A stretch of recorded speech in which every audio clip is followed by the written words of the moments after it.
It was just after midnight when the camera in Mercy General caught her walking down the empty corridor, her ID tag swinging with every step, the hum of the lights above the rain tapping against the glass outside. She stops for a second near the supply room. Her head turns slightly, as if someone whispered her name. Then she disappears through the side door and into the dark. By morning, her car was still parked under the same buzzing light, her shoes neatly placed beneath the bench, her notes from the night shift left half-written, and no one could explain how a 26-year-old nurse vanished from a hospital that never sleeps. They searched every floor, every tunnel, every locked room, and found nothing. Not a drop, not a sound, not a single clue. The town of Canton froze the nurse everyone loved had simply been erased. 25 years later, a man walked into the police station and said he knew what happened to her, and what he told them changed everything. If you want to know the truth about what happened to Nora Hale, stay with me till the end.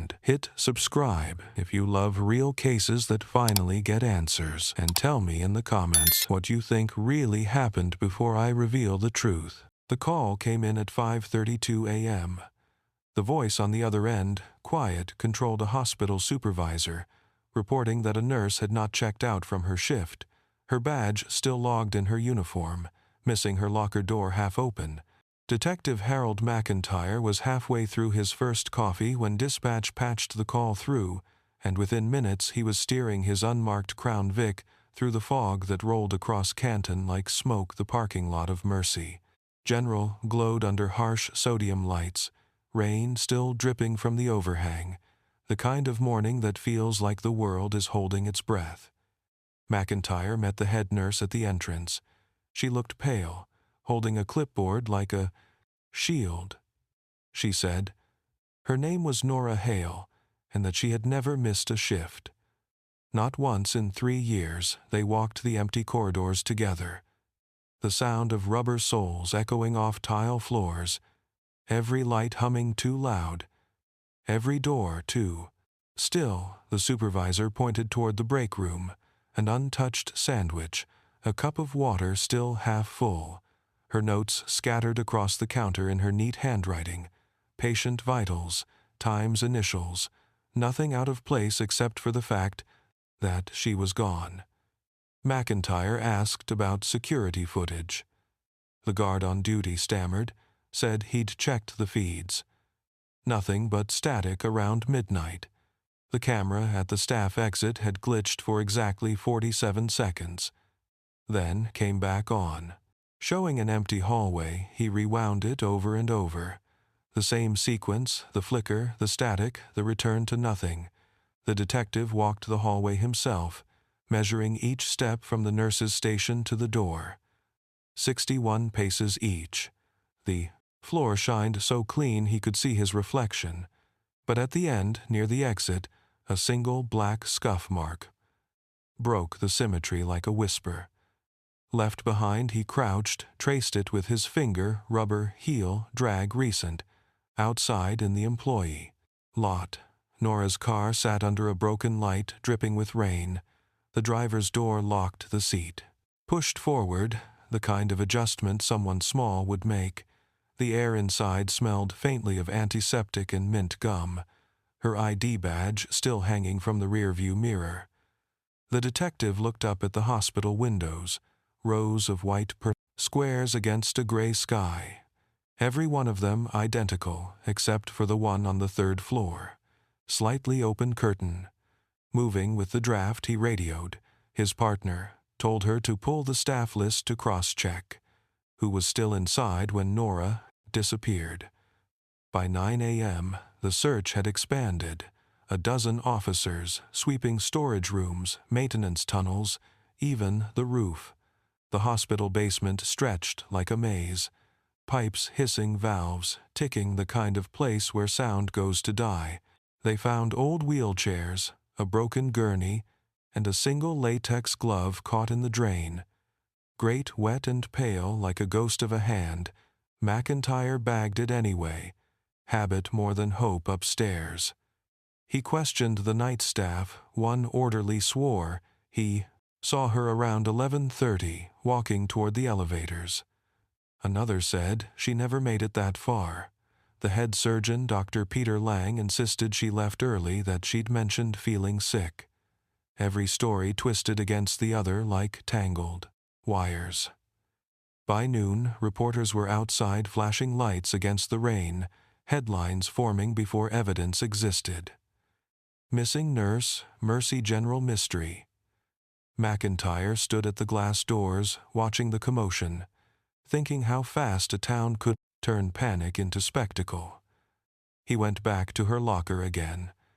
The air smelled of detergent and something faintly metallic inside. He found a folded note tucked behind the lining of her jacket. 3 words written in blue ink: "Stop seeing him. No." Signature. He slipped it into an evidence bag and closed the door. Hours stretched the hospital, resumed its rhythm.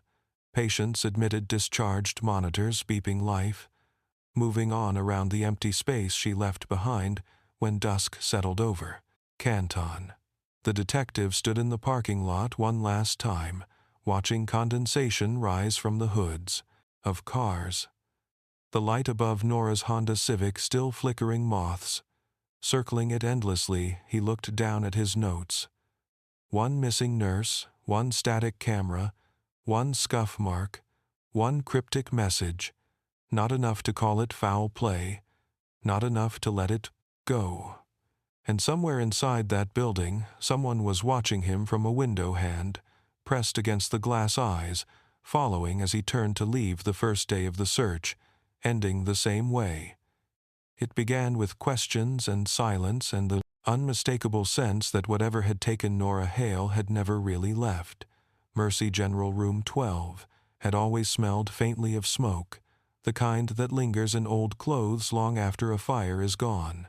And when Nora Hale first met Harvey Lyle, he was lying beneath a tangle of tubes, his arms wrapped in gauze, his face a map of healing skin. He had been brought in after an explosion in a small garage on the edge of town. The papers said he was lucky to be alive. He said nothing at all for the first 3 days when she entered his room. That first night he looked at her, the way people look at light. After too much dark, she spoke softly, told him the pain would ease, that he was safe now. He watched her as if he didn't believe in safety anymore. Every time she changed his bandages, he would ask questions about her voice, where she was from, whether she ever got scared working nights. She'd laugh and say everyone in the ER was scared of something. Some were, just better at hiding it. By the 3rd week, Harvey was walking slow steps to the window, watching the rain slide down the glass. The doctors called his recovery a miracle. He called it her doing. He began leaving small things on the tray beside his bed: folded notes, sketches written in shaky hands that smelled faintly of engine oil. Thank you for the quiet. Thank you for not leaving. Thank you for remembering my name. Nora always smiled, tucked them into her pocket, never thinking much of it. Kindness was her reflex.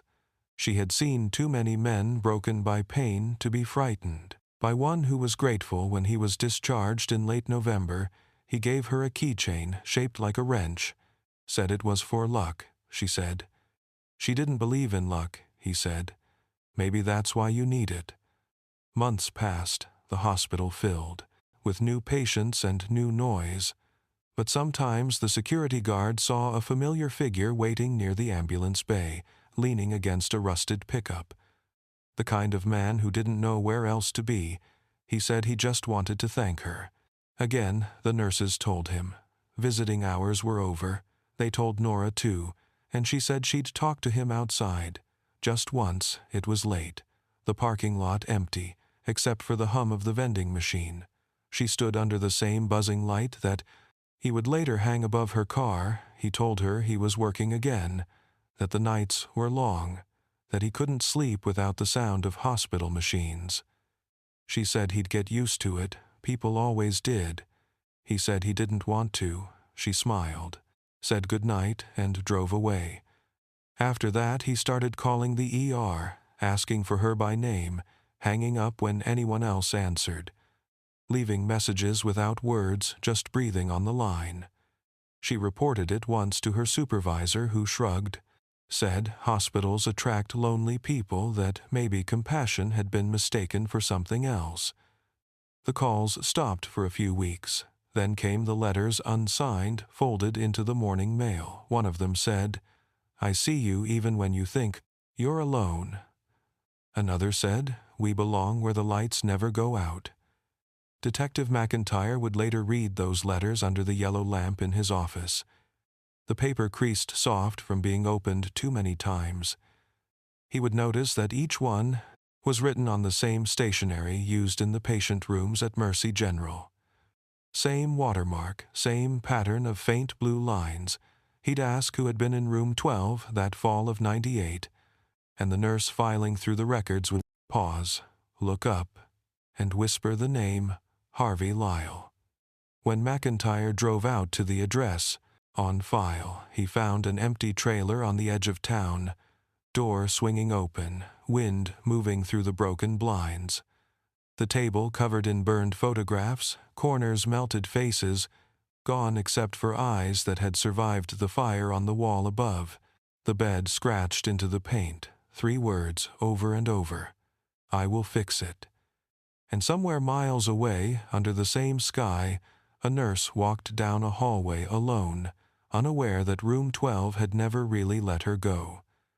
By the end of the first week, the ride, posters were everywhere, stapled to telephone poles, taped to hospital walls, fluttering in the October wind, the same photo of Nora Hale smiling in scrubs, eyes bright against a sterile background, the words "missing since October 15th, printed in bold black letters. The phone at the Canton Police Department rang non-stop.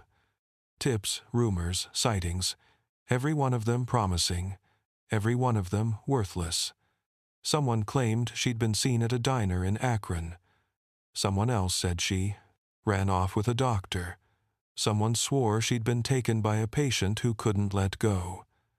McIntyre followed them all one by one, each road turning to dust. He drove the highways until dawn, stopped at truck stops, questioned anyone who looked twice at the posters. Every answer was a shrug, every lead a void. Back at Mercy General, the night shift went on monitors, beeping machines, sighing as if the building itself was breathing. But the air was different. Heavy, quieter nurses whispered her name like superstition. No one used the staff exit anymore. Security doubled the locks. Detectives tore through her locker again, this time removing everything. Every note, every scrap of paper, even a receipt from a diner dated the night before she vanished. The waitress remembered her kind smile, remembered she ordered soup and tea, remembered she wasn't alone. She said the man with her had a bandage on his left hand and eyes that never left her face. McIntyre leaned forward, asked if she could describe him. She said she could, but she didn't want to. He went back to the hospital records, found her patient logs, cross-checked every discharge from the previous year. 54 names, 3 stood out. 2 had died, 1 had disappeared. Harvey Lyle, last known address the same trailer he had already found. Empty the file, said he had been treated for severe burns. The discharge form signed by Nora Hale herself. McIntyre drove back to the site, walked the gravel drive again. The door creaked the same way it had before, the walls still scarred for the fire, but this time he noticed something new. A small metal badge half buried in dust. The kind nurses clipped to their uniforms. It was melted, bent beyond recognition but faintly visible. Beneath the soot was a single engraved letter NH. Sent it to the lab. They said it could be anyone's badge, that the damage made it impossible to prove it belonged to her. Still, he kept it in his desk drawer, tucked in an envelope labeled Hale. Case evidence inconclusive. The word inconclusive would appear 27 more times in the reports that followed. The search expanded to Lake Marin Woods, volunteers wading through the trees, shouting her name, dogs picking up scents that vanished halfway to the water. News crews followed, capturing every false lead, every empty hope. The headlines called her the angel nurse. The town called her the girl who never left the hospital. Her mother called her phone every night just to hear the voicemail. Her voice saying, "Please leave." A message, one more time.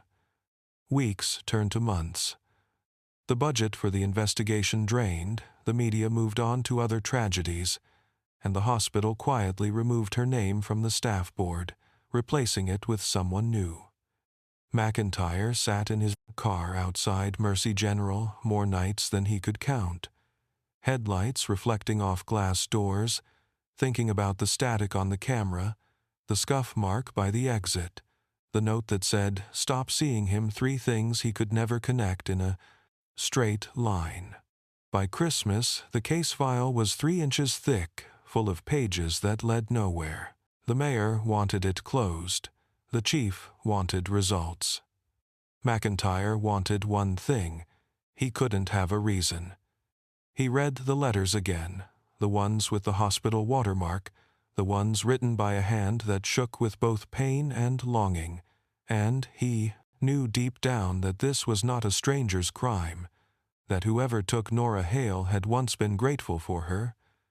And somewhere on the edge of Canton, under a sky heavy with snow, a man sat in a rusted truck staring at the faint glow of the Tiro. Hospital windows, whispering her name into the dark, over and over like a prayer that no one would ever hear. The posters came down, the candles burned out, the whispers thinned to nothing, and Canton learned how to live around an empty space. The case file moved from McIntyre's desk to a carton on a steel shelf in the basement, stacks of paper, settling like dust, while the town changed its skin. New storefronts, old signs, fresh paint over weathered brick. Mercy General replaced the prying, flickering tubes with bright panels, and painted the corridors as a calmer blue. And still, there was no Nora Hale, only the feeling that some doors never truly close. Elaine Hale waited by the window every night for a year, then every Sunday for another, then only on anniversaries when the first cold wind of October slipped under the porch light and made the glass hum. She kept the room the same as it had been in 1999. Bed-made book on the nightstand, sweater folded on. The chair, a home set for someone who could walk in at any second, and never did. She called the department each month, and the voice on the other end grew younger and younger as old officers retired, and new ones learned to read from scripted empathy, until she stopped calling and started writing letters. Instead, neat lines on pale paper that said her daughter had a name and a life. And the case was not a file. It was a person who laughed at the wrong moments and cried at none. McIntyre carried the case like a weight in his pocket, a missing coin that his hand kept. Reaching for without thinking, he drove by the hospital after shift. He parked by the old staff lot and watched the light that used to buzz above. Nora's car now replaced with a silent square of white. He told himself that if there had been blood, he would have found it. If there had been a body, he would have dug it up. If there had been a perfect suspect, he would have broken him in the interview room. The truth was harder. A crime that looked like a vanishing, a motive that looked like need a suspect who was nowhere and everywhere at once. He spent holidays with the evidence lists and learned the shapes of the pages. By touch, he traced the single black scuff in photographs until the ink wore thin. He read the 3 words from the note, "Stop seeing him," until they stopped sounding like words at all. Time turned the investigation into folklore. The nurses told the new hires that the staff exit carried a draft at night, and that sometimes you could hear a badge tapping a chest in a hallway that had no footsteps. Teenagers dared each other to walk the service tunnels and swear they saw a woman in white at the turn by the boiler room. Contractors found a collapsed vent and talked about the nurse who disappeared, as if she were a room on the maintenance map, a place you could mark with an X and avoid. The hospital expanded, a new wing rose on the east lot, and the oldest wing closed its doors for renovation. The old nurse station went dark. The break room was emptied, the cameras replaced, and the tapes from that year boxed and mislabeled. Then misplaced, McIntyre filed the memo that said resources were moving to narcotics. The chief thanked him for his service. The city council thanked him for his years, and the pension office thanked him for his patience.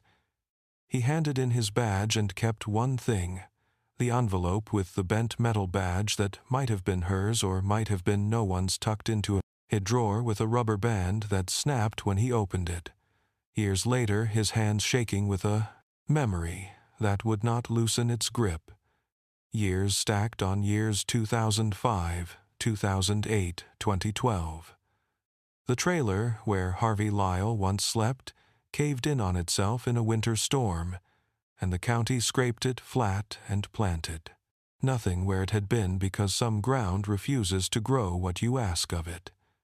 McIntyre walked there once and listened to the wind push through the hickory trees and thought how some days are made of noise and some are made of holes, where noise should be. When the cold case unit was formed, the file surfaced like a body after a thaw. A young detective named Avery Holt read it cover to cover in a single night. Her pen moving in the margins like a metronome, she circled room 12. She circled the static at midnight, she circled the note and the scuff and the melted badge and wrote one sentence at the bottom of the final page. If this was not a stranger, then it was someone who knew her breath. Holt went to Mercy, General, and asked to see the old wing, the one sealed for renovation. The facilities manager shook his head, said insurance, said asbestos, said not a chance, then mentioned in an afterthought that the chapel was still open because the town insisted that the chapel be open always, and that if she wanted to talk somewhere quiet, she could talk there. The chapel smelled like wood, polish, and old paper, a rectangle of stained glass casting blue light on the floor. Holt sat in the back pew and read the timeline to herself in a whisper. Like a prayer, she thought about thresholds and how vanishing often looks like stepping, and how stepping often starts with a voice saying your name softly.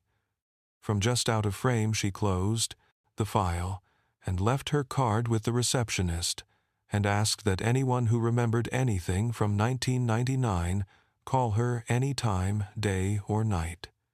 She walked out into the bright cold of late November, her breath rising in brief ghosts, and as she crossed the lot her phone vibrated once, then again, unknown number, local exchange, a voice came through thin and wary and old, and said, "I cannot give you names, but a man told me he took her, and he described a hallway that no longer exists, and a door that is not a door anymore, and I think you already know which man I am talking about." The line went quiet long enough to count a heartbeat, and then the voice added two words that turned the air heavy, room 12, and the years of silence ended with the sound of a phone breathing in Holt's ear like the case itself had decided to wake up. The man who walked into the Canton Police Department that morning looked like he had already been dead once. Skin, gray hands, trembling eyes, hollow but focused on something far away. He told the desk sergeant his name was Harvey Lyle, 54 years old, and that he had information about a nurse who disappeared in 1999, and the sergeant thought it was another drunk, another lost soul, chasing attention, until the man said her name and the entire why. Room went still. Nora Hale, he said it slowly, as if saying it was both a sin and a relief. Detective Avery Holt arrived before noon, the air outside brittle cold, the kind that turns every breath into smoke. She found him sitting at the metal table in interview room 2, a paper cup of water untouched in front of him, his wrists resting flat, his voice almost gone. She pressed record, asked how he knew Nora Hale, and he said she saved my life once and I couldn't let her do it again. He spoke in fragments, pieces of nights and sounds, the squeak of her shoes, the smell of rubbing alcohol, the way the hallway light flickered at midnight. He said he had been a patient that she visited even when she didn't have to, that she sat with him when he couldn't sleep and told him that no one was beyond repair. He said he believed her until the day she stopped coming. For months after his discharge, he dreamed of the machines, the heartbeat monitors, the sound that told him he was still here. He said he went back to the hospital at night to hear it again.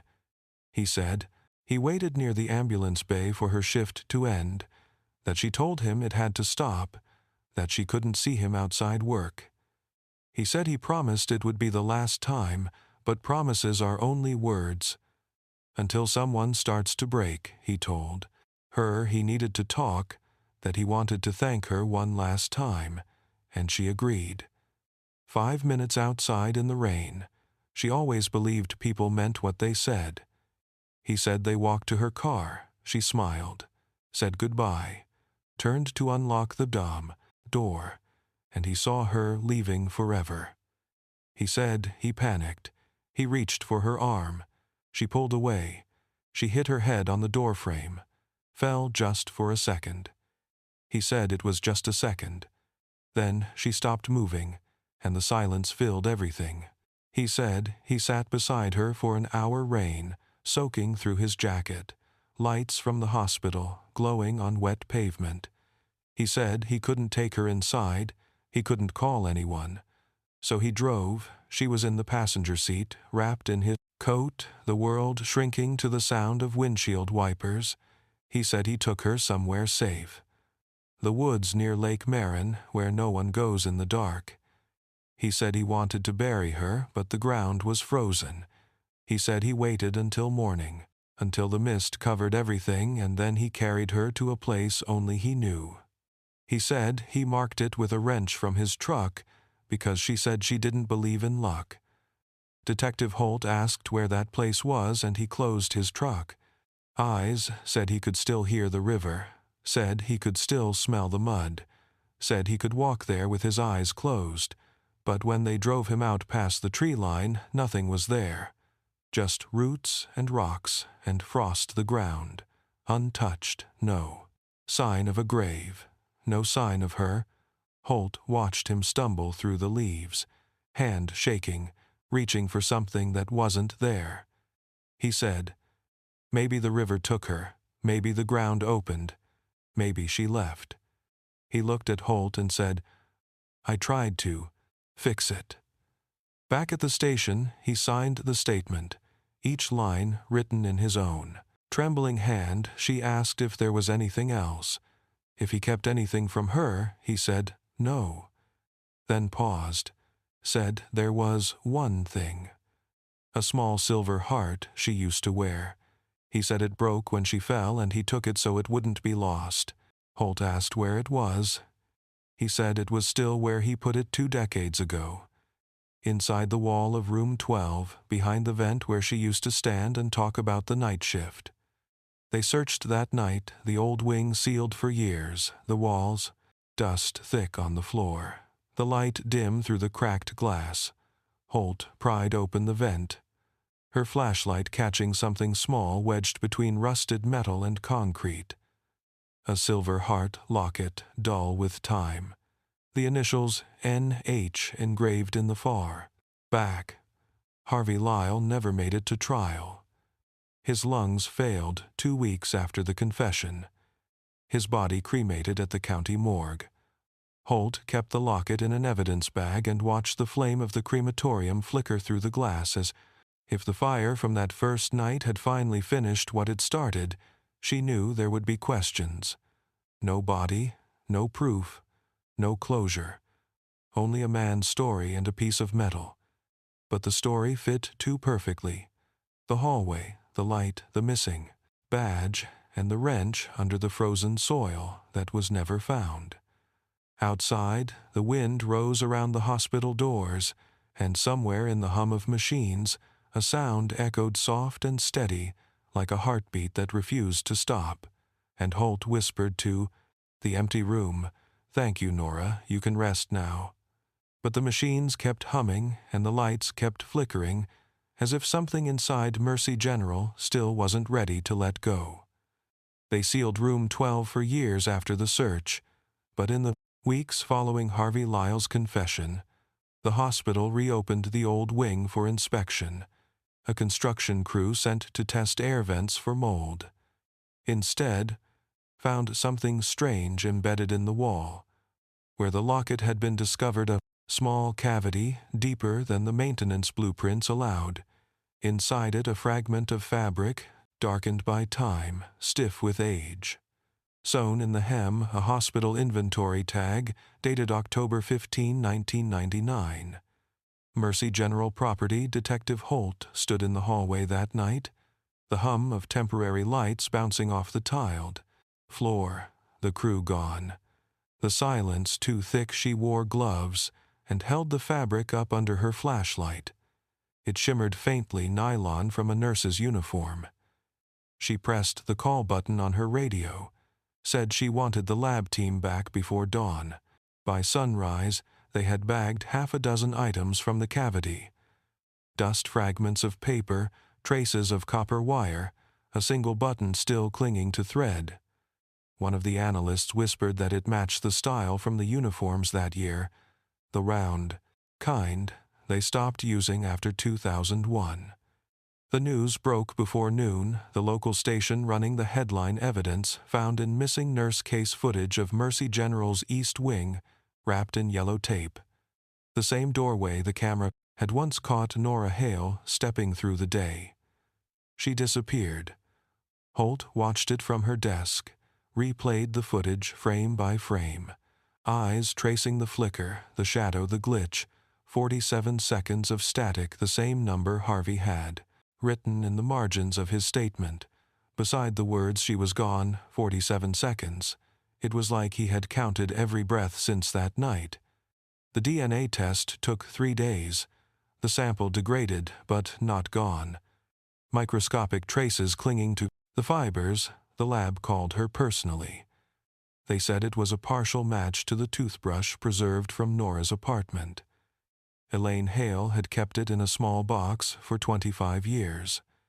Never knowing why, Holt sat in her car for almost an hour before driving to the woman's house. She told her they might have found part of her daughter. Not a body, not a grave, but a fragment, a ghost caught in fabric. Elaine listened, hands folded in her lap. Eyes dry, she said, "Thank you for finding her, even if she was already gone." Holt asked if she wanted the locket back. Elaine shook. Her head said it belonged to the truth now, not to her. When the forensics team reopened the sealed vent system, they found another surprise. A pattern of fingerprints on the inner metal panel. Old, too faint for detail, but clear enough to show. Placement one set larger, overlapping, one smaller and delicate. The technician said it looked like someone had reached in to hide something, while another hand tried to stop them. Holt went back to the confession, reread every line she heard. Harvey's voice in her head trembling, saying, "I took her where the lights never go out." She replayed it and realized he wasn't talking about the woods or the river. He was talking about the hospital. The only place where the lights are always were gone on. The next day, she walked through the corridors of the old wing, the power flickering overhead. She stopped in front of room 12, ran her hand along the doorframe. Something cold brushed her fingertips. A thin metal edge, she pried at it, until it came loose. A broken wrench head rusted, but still engraved faintly with the letters HL. The same initials from the keychain Nora once carried.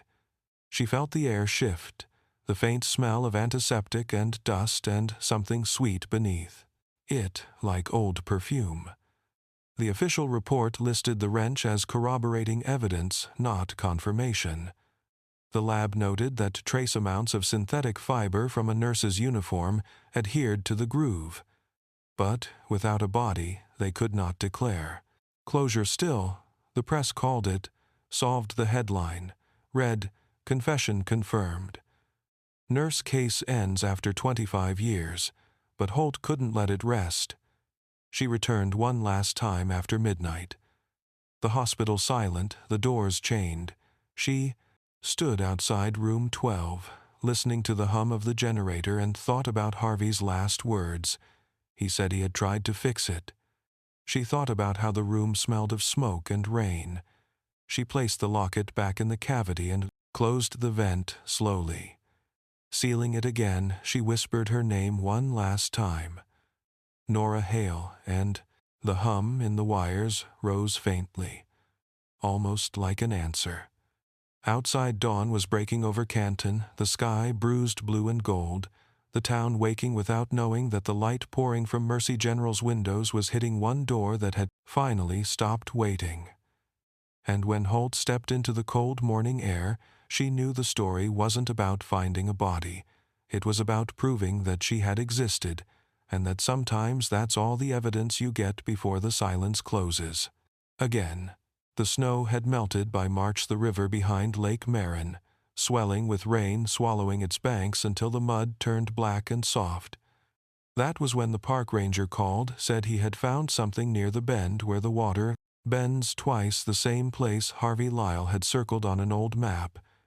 During his confession, Holt was there before sunrise, boots sinking into wet soil, the air sharp with the smell of iron and thawed leaves, a thin mist clinging to the trees. She followed the ranger's flashlight down the slope to a patch of earth that had collapsed during the storm.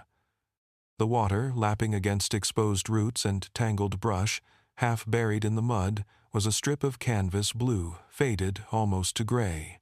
Knelt, gloves already slick with dirt, brushed the fabric and felt metal beneath it.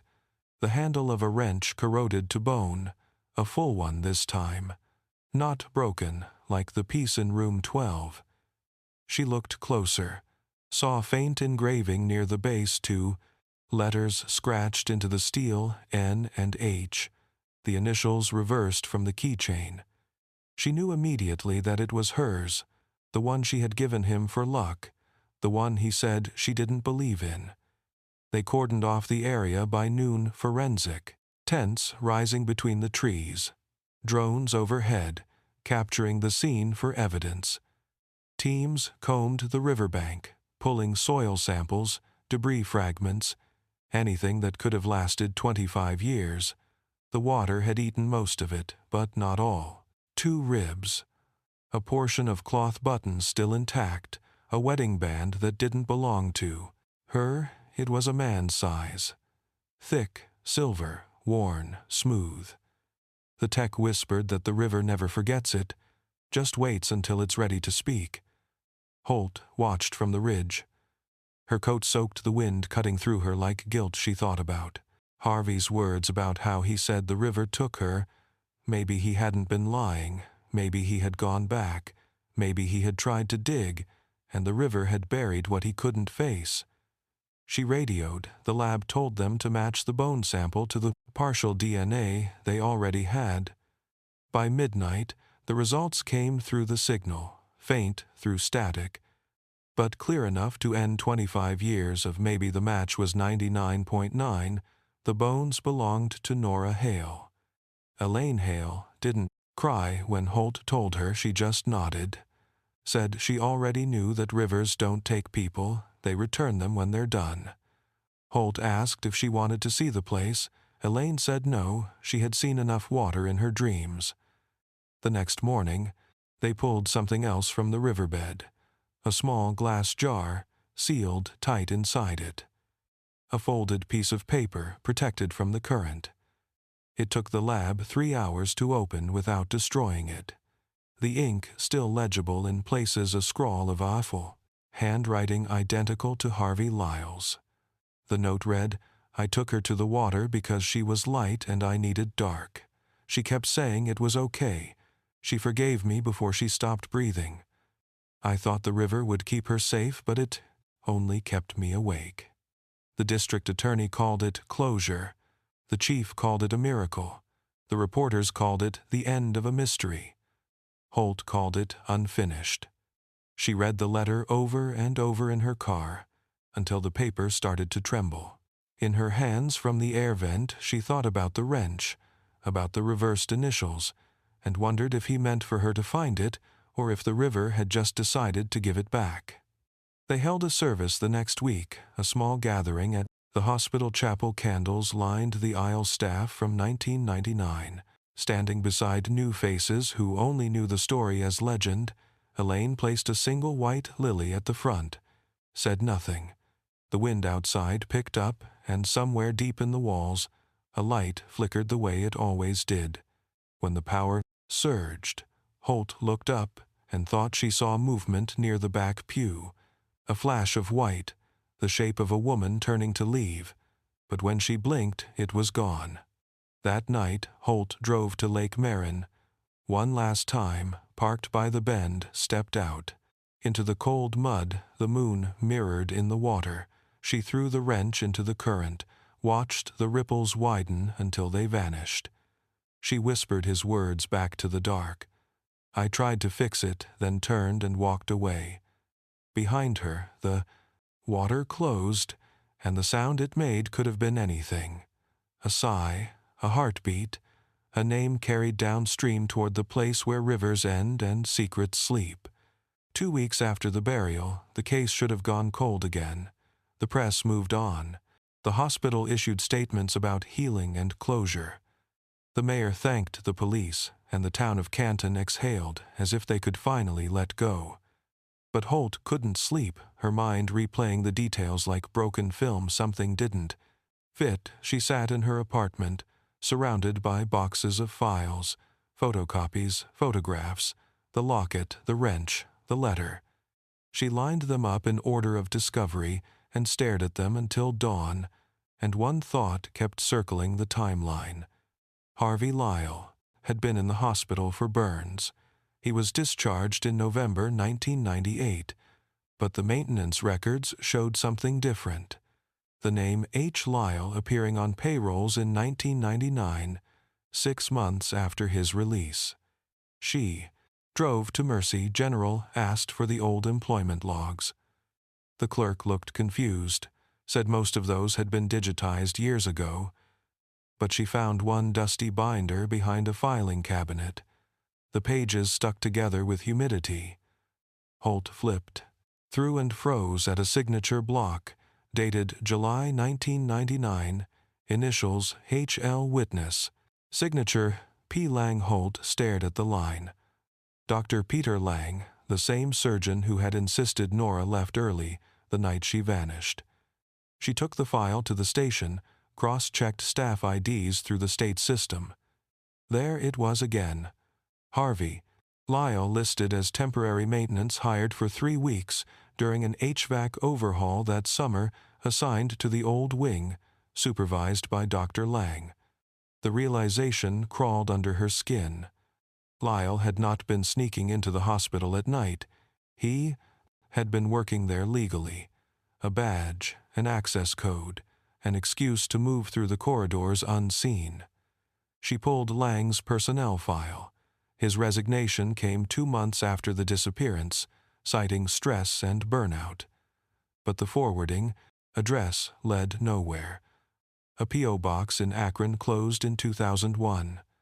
Holt printed every photo of Lang from the archives. Handsome, clean-shaven mid-30s in 1999. She zoomed in on his left hand in one of the pictures, a burn. Scar pale against his skin like a mirror of Lyle's injuries. She went back to the confession Harvey had said. She forgave me before she stopped breathing, but he had never said the words. I killed her, he said. We took her, he said. She kept saying it was okay. Holt replayed the tape until her speakers hissed with static. He listened to the pauses, counted them the same way he had counted the seconds of glitch on the camera. She heard a whisper, barely audible under his breath. A second voice in the room from the original recording. The tech confirmed it. Background bleed from an older tape.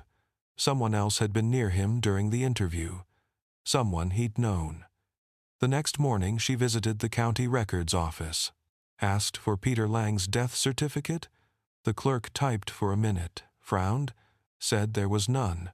No record of his death, no Social Security activity after 2003, but a medical license renewal request filed under a different name, Paul Leland. Initials P.L. Holt printed everything, drove to Akron, rain, slicing the windshield. The address led her to a small medical clinic in an industrial block. The sign outside read, Leland Family Care. The door locked, the windows dark. She knocked once, twice, then heard movement inside, footsteps, then silence. She pressed her badge against the glass, said she was investigating a cold case. A door creaked open slightly. A man stood in the shadow of the hallway. Older gray hair, eyes tired but sharp. He said the clinic was closed. She said she only wanted to ask about a nurse, named Nora Hale. His face didn't change, but his hands tightened on the doorframe, just a fraction. She told him about Harvey's confession, about the wrench, about the locket, about the river. His eyes glistened not with tears, but with something colder, he said quietly. I told him to stop. He wouldn't listen, she asked. What that meant, he said. Harvey came to him that night bleeding, said he had done something terrible, said he needed help disposing of a mistake. Lang said he went with him, that they buried her near the river, that she wasn't dead yet, that she kept asking where she was, and he told her she'd be fine. He said he left before dawn. When he returned the next day, the ground was flat, and the river had risen. Holt stared at him, said, Why didn't you come forward? He said. Because she forgave us, because she said it would be okay, and because no one would believe a doctor who followed a broken man into the woods. She called it in backup, racing from Canton. But by the time they arrived, the clinic was empty. Files gone, drawers opened the back door, swinging in the wind. She found one note taped to the exam table, paper torn from a prescription pad. 5 words written in precise script, the river keeps its promises. That night, Holt drove back to Canton, the headlights tracing rain through darkness. She stopped at the bridge where the river curved twice, threw the note into the water, and watched it vanish. Thought about how every confession is only half the truth, and how every shadow leaves another behind. In the distance, the lights of Mercy General flickered once, like a pulse, like someone breathing below the surface, waiting for the rest of the story to surface with them. The storm rolled in before dawn, thunder crawling across the fields outside Canton, and when the call came through, Holt was already awake, her phone buzzing on the nightstand. The dispatcher said a man had turned himself in at the courthouse, said he wanted to speak to the detective from the nurse case, said he couldn't keep it any more. She drove through the rain, wipers slapping against glass. The streets empty except for sirens. Far away at the jail she found him sitting in the holding room, hands folded, eyes down. His name was Paul Leland, the doctor formerly known as Peter Lang. He didn't look like a fugitive. He looked like someone who had been waiting for permission to stop running. He said he had read the reports, seen the river, seen the wrench, seen Harvey's name in the papers, and realized it was over before it had even begun. He said the truth was smaller than anyone wanted it to be, that Harvey didn't plan it, that neither did he, that it was a night full of panic and mercy, and everything they had built in that hospital collapsing. Around one mistake, he told her the rest. He said Harvey called him after midnight, said there had been an accident, said Nora was hurt. He said he drove to the staff lot, saw the car door open, rain pouring down, saw her lying half-conscious, blood at the base of her skull, Harvey crying beside her. She was breathing barely. He checked her pulse, said she needed a hospital. Harvey said she couldn't go back inside, and said they'd think he did it. He said he just wanted her to forgive him. Lang said he tried to lift her into the car, said her eyes opened for a second and she whispered, "Stop seeing him," and then she was gone. He said he panicked. Said they both did that. They drove toward the lake in silence that they buried her in. Shallow earth that Harvey kept saying she'd wake up, and Lang kept saying she wouldn't. That they argued until the sky turned gray and the first birds began to sing. That he told Harvey to stay quiet. That he'd fix it. He said he filled out discharge paperwork later that week, marking Harvey as unfit for rehire, and signed it himself, he said. The guilt ate him from the inside. That he moved to Akron, changed his name, watched the news every year, waiting for her to be found. Holt listened without interrupting her pen, motionless. She asked, "Why come forward now?" He said, "Because Harvey died and she was still awake, because every night he could hear the hum of the hospital lights behind his eyes because she wasn't gone. Not really, because he could still feel her hand on his wrist that night when she said the words, 'She forgave us.'" Holt asked if there was anyone else. Anyone who helped. He shook his head. Said no one else but the river. She took the truth, she said. The rest was ours. He agreed to show them the exact place they buried her the first time. The one before the water rose. He led them through the woods, past the markers left by the forensic team, to a spot 50 yards from the bend where the soil sank slightly underfoot. He said this was where she opened her eyes, said this was where he heard her say it was okay. Holt crouched, touched the ground, the mud cold against her glove. She asked if he had ever gone back. He said yes, every year until the trailer burned. He said the fire wasn't an accident. He said Harvey started it because he heard her voice inside. The excavation took 3 days. They found nothing but roots and stones, but under one of the larger rocks, a thin shard of glass from a medical syringe, the kind used in Mercy General in the 90s. The lab tested it. No fingerprints but traces of morphine residue. Lang said he didn't remember bringing one. Holt believed him and didn't at the same time. Back at the station, he signed his statement, eyes blank, the words, "careful." Deliberate, he refused. A lawyer said there was no point, said confession was the only way to make the noise stop. When she asked what he wanted her to do with the note she found in his clinic, he said, "Burn it, the river doesn't need promises anymore." When they led him to his cell, he paused at the door, looked back and said, "She forgave me, but she never left the hospital. Did she?" Holt didn't answer. She watched him disappear behind the metal bars and felt the hum of the lights above, steady and low, like the sound in every corridor of Mercy General that never truly stopped. That night, she sat in her car outside the hospital, the windows fogged, the rain tapping soft. She looked up at the third-floor window, the one that had always been slightly open, and thought she saw movement, the outline of a nurse walking past her. Badge swinging gently with each step. She blinked, and the window was empty again. The light steady but dim, and she whispered to the glass, "Stay with me, Nora. We're almost there." And for a moment the hum in the wires rose just enough to sound like an answer. It ended where it started, in the hospital that never slept, the one that had swallowed her whole and given back only fragments. 25 years later, Detective Avery Holt walked those corridors for the last time, the renovation complete, the walls painted white again, the old wing ready to reopen the air, smelled of new paint and bleach, but underneath, faint as memory, was something older. Dust and antiseptic and rain. She traced her fingers along the new door numbers that hid the ghosts of the old ones. She stopped at the one that used to be room 12. The number gone, replaced by a clean brass plate reading 1214. She stood there a long time. The case was officially closed, both men dead, one by disease, one by guilt.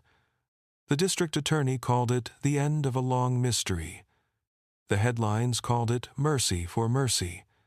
General Elaine Hale called it justice, though she still visited the river once a month to talk to the water. Holt called it noise resolved but not silent.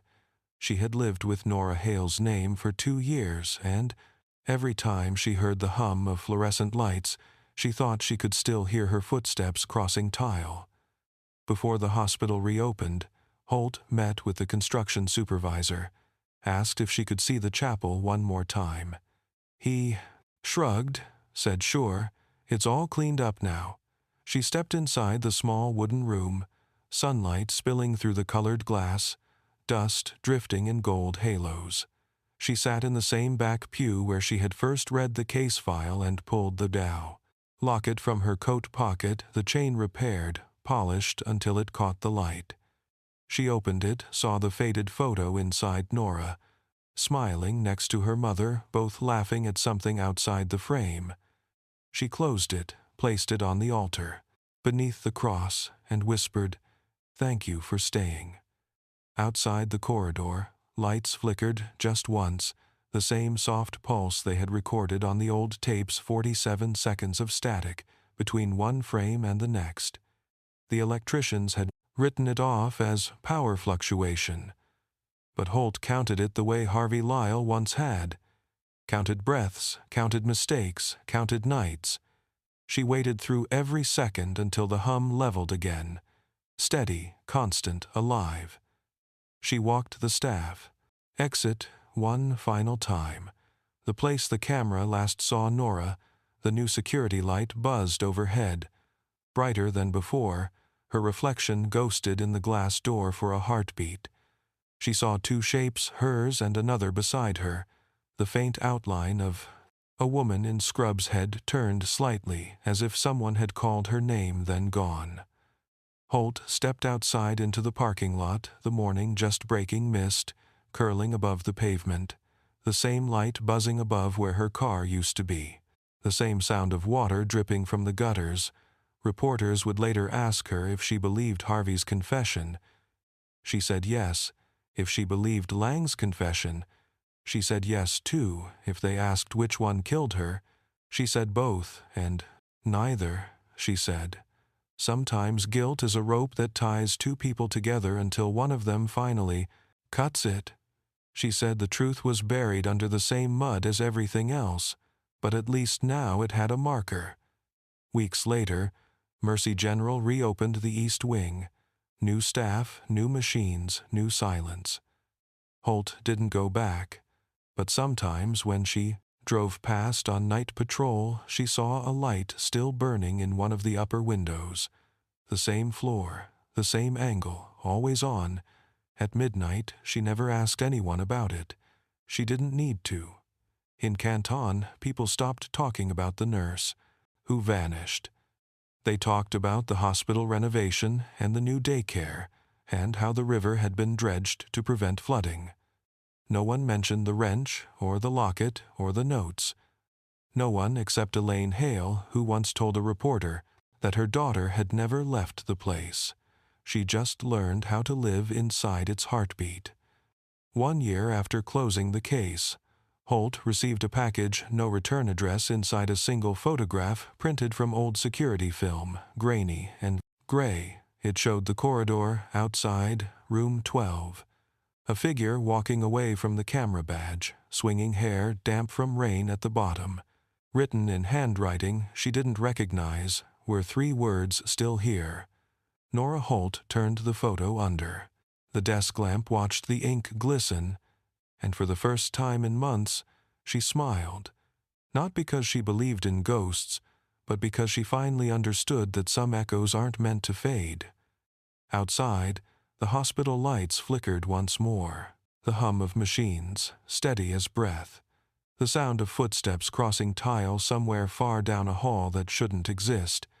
And the city of Canton kept sleeping, unaware that its quietest place still remembered the nurse who never left. Case is closed, but Mercy General still hums at night.